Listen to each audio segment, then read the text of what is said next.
Continuing with our category of content marketing, our next presenter is Yannis from Wunderman to talk to you a little bit about how the revolution with Flonase occurred. Yannis?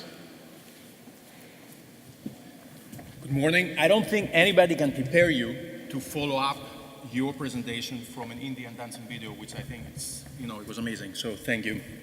Our challenge was introducing a new brand into an already crowded market with entrants that already have been there for more than 10 years, creating content and creating and growing brand equity. So early on, we decided, in order to be successful and introduce the new brand, which actually required for us to also educate how the product works, we had to win in content. And to win in content, we had to create content that didn't speak in generalities and it didn't speak to everyone, but it spoke to specific people, not just audiences or groups.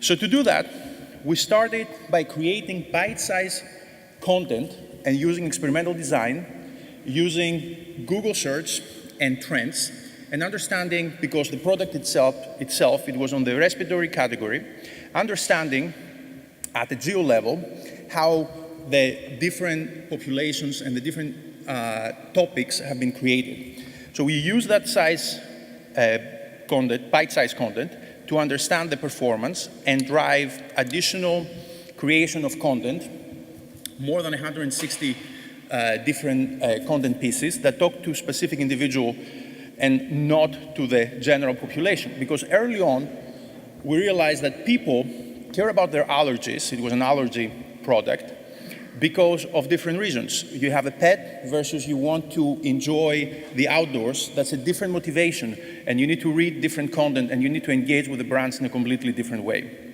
So that content creation that was very specialized and actually focused on targeting the right content to the right individual ended up creating an outstanding performance on search for the brand.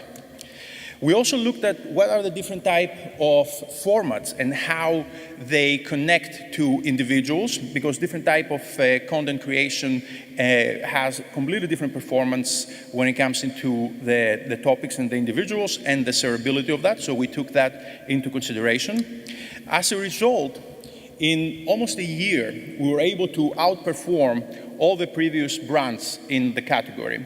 And that's a tremendous output for a brand that had absolutely no visibility on the market and actually also needed to introduce a new way of delivering the medication to the patient, and a completely new package and with absolutely no brand content. So the metrics speak about themselves, but what I would like to do is walk you through this entire case study by playing a video, so we can kick in the video. How do you create the most successful product launch in GSK history? By marrying data and creativity to discover what sorts of content consumers are craving, and then providing it to them in unexpected, refreshing ways, enabling them to be greater than their allergies, and enabling us to be greater than the competition. The first step was making sure we were winning on organic search.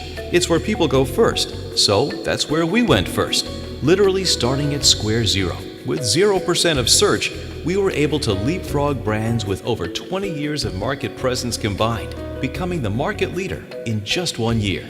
So, how did that happen? First, we started by using targeted audience profiles to help us identify not just a single type of person, but dozens of unique segments, all hungry for content tailored to them. We then utilized forecasted keyword trends to inform the development of our multimedia content publishing process. Keeping a close eye on the content performance and consumption data, we were able to quickly optimize.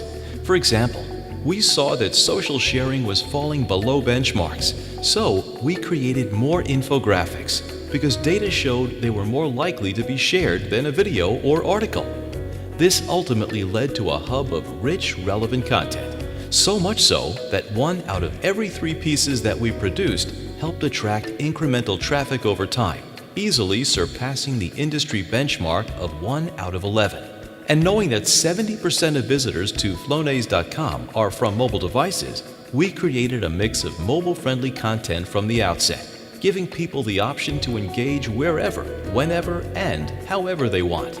This resulted in an unprecedented level of consumer engagement, which took us from square zero to... and that's pretty great. And with that, I will open up for questions. Again, this is a story of how content and relevance can really help introduce a new brand into a category and engage consumers. Was there any incremental advertising around the time period as well, television advertising or in-store promotions?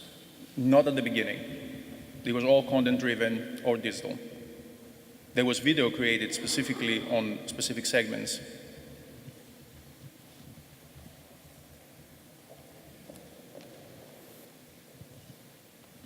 Were the bar charts unique keywords ranked, or were they total traffic? I'm sorry, I didn't hear the question. The bar charts, were they total number of keywords ranked that you jumped ahead, or was that actual organic traffic per SEM? It's always organic. Traffic? Organic traffic, yes.